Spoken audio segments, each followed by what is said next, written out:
Welcome once again to Lehto's Law. Here's Steve Lehto. I've posted over 1,000 videos on YouTube. I recently crossed 91 million views in total. I only mention it because I know what the highest volume videos of mine are on the channel, and one of them is about the license plates in Montana. And it's a common thing where people who buy very, very expensive cars don't want to plate the car in their home state because they may have to pay taxes on it, so they plate the car in Montana. And then they drive the car around in their home state with Montana plates on it. And the video I did about that about 3 years ago, maybe 2-3 years ago, has done very, very well. But it's also upset a lot of people, including people in Montana who make money off of what I called the Montana license plate scam. But interestingly enough, Montana and license plates are back in the news. Has nothing to do with that scheme, shall we say. Amy Beth Hansen wrote an article that I saw.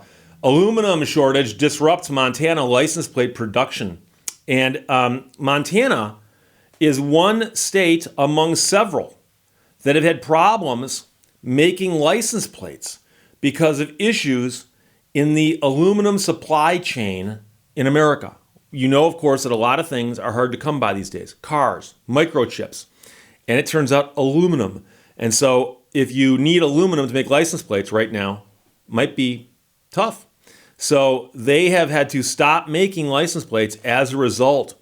Now, their license plates are in fact made at Montana Correctional Enterprises. And just the other day we were talking about people in prison who work, and the joke was, you know, you go to prison and make license plates. Well, it turns out that some places still do that. And the license plates in Montana are made at the state prison, and they no longer have aluminum. So that is according to the spokesperson for the Montana Department of Corrections, Carolyn Bright, who says that they've got aluminum in the pipeline, but they're not expecting it until December. So as of right now, they've had to shut down the old aluminum printing press. Now, I understand that there's more that goes into making license plates than just that, but the administrator of the Montana Correctional Enterprises, which is a department, it's a division of the Department of Corrections, says, we knew this might be a possibility because it's been an issue at other license plate factories throughout the nation. North Carolina had to stop making plates back in May, and they've actually put a hold on their program because in that state, when your plate is more than 6 years old, you just get a new plate to replace the old one. And they've had to stop that because they ran out of plates. And now they did solve that problem in June, got the aluminum back in, and apparently that's okay. But for a brief period of time, you could not get a replacement plate in North Carolina. Now, Montana is hoping to find other suppliers of aluminum. They're out poking around, shaking the bushes, as they say. But the problem, of course, is they find people who've got aluminum who don't want to sell it. They go, well, we've got aluminum, but not a surplus. And the suppliers who've got it have got, twice as many people asking for it as supply would allow. So prices are up and supplies are down. And these, of course, are problems all across the supply chain, as I mentioned earlier. And part of it is because some companies are now reopening up that weren't open before. And there's just problems with shipments of stuff and all kinds of stuff all coming together. So other industries have struggled to find enough computer chips, for instance. There's also the lumber issues. Anybody who's gone to Home Depot and looked at lumber prices recently, or in the last year, has noticed that wood costs more. A recent surge of COVID-19 in Southeast Asia made a lot of factories and ports shut down. So in addition, energy costs are higher, and making aluminum is energy intensive. And of course, that drives up the prices also. So the question about the aluminum issues with the license plates is probably tied more to simply disruptions in the supply chain instead of an aluminum shortage. Aluminum is not something that's in short supply in terms of how much of it's out there. That's according to the regional price reporting director for S&P Global Platts named Christopher Davis. And it turns out that there is aluminum available on the open market, but its price is substantially higher than it was a year ago. That's according to the price reporting director. So here's the deal. You can get it, but it's either going to be more expensive or it's going to take longer to get to you. And all of these things add up to where Montana has got to stop making license plates. In case you're curious, Montana State Prison makes about 750,000 license plates a year. And the question is how many of those wind up in other states on the back ends of supercars. Turns out the place these are made is at the Montana State Prison in the small community of Deer Lodge. Deer Lodge. The plate design and numbers are printed on reflective sheets that are then applied to the aluminum plate itself.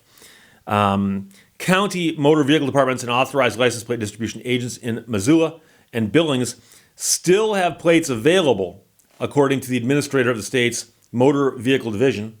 That would be Lori Backery. State officials are still trying to figure out how much they have in stock of the old plates and whether any counties that have a surplus might be able to share their surplus with other counties, because as you can imagine, there's going to be some county motor vehicle division office someplace. It's got a stack of plates because they're in a lesser populated county. So we're assuming our big counties will run out of plates quicker, Backery said. For now, the correctional facility is printing plate numbers on the sheets and saving them. So in other words, there's two parts of the plate, the aluminum plate and the sheet. They're printing the sheets and then they're just parking them. And that's similar to the temporary registration license plates that are issued before people get their permanent plates. So if the shortage goes on, the state plans to take the reflective sheets and affix them to PVC sheeting to create license plates. People who receive the temporary plates will get permanent plates when regular production resumes, whenever that might be.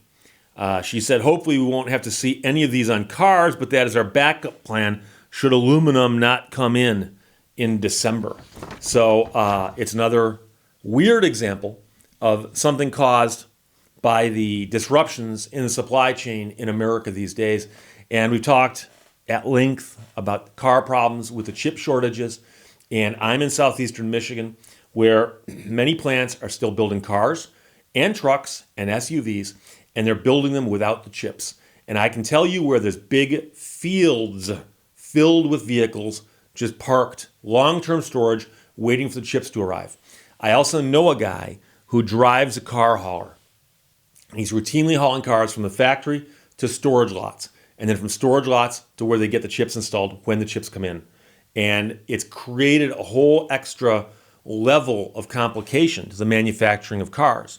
And so here's a thought for you. I've done stories before about how, for instance, mice get into engine compartments and chew on stuff like wires and so on. If you buy a brand new truck, say next year you buy a brand new truck. And the question is, when that truck was built, did it get shipped straight to a dealership and then get sold to you? Or did it get built with no chips in it and sent to a field and parked in a field for a few months and then picked up and brought someplace to have the chips installed and then sent to the dealership? That's the question. And that's the kind of question I would kind of like to know the answer to if I was buying a vehicle. And it would make me wonder. It would make me wonder. Now, of course, if you're buying a brand new vehicle, it's going to come with all kinds of warranties on it and stuff. So if, in fact, hungry mice got underneath the hood of your car before you owned it, that would be covered by warranty, you'd think. But it's the kind of issue that you just don't want to deal with in a brand new vehicle. So that's, like I said, the stuff that's happening these days. But crazier is if you bought yourself a supercar and you live in a state that makes you pay a sales tax, and you want to go to Montana and get your car plated so you can drive it in your home state, you might have trouble getting that plate right away. You might, because there's an aluminum shortage, which has disrupted the supply chain of the license plates in Montana. So there you go. This one crossed my desk on my own. I just spotted it as it crossed my field of vision, as they say. So Amy Beth Hansen wrote one of the versions I saw from the Associated Press. Questions or comments, put them below. Let's talk to you later. Bye-bye. Thank you for watching Lehto's Law. Outside of a dog, a book is a man's best friend. Inside of a dog, it's too dark to read.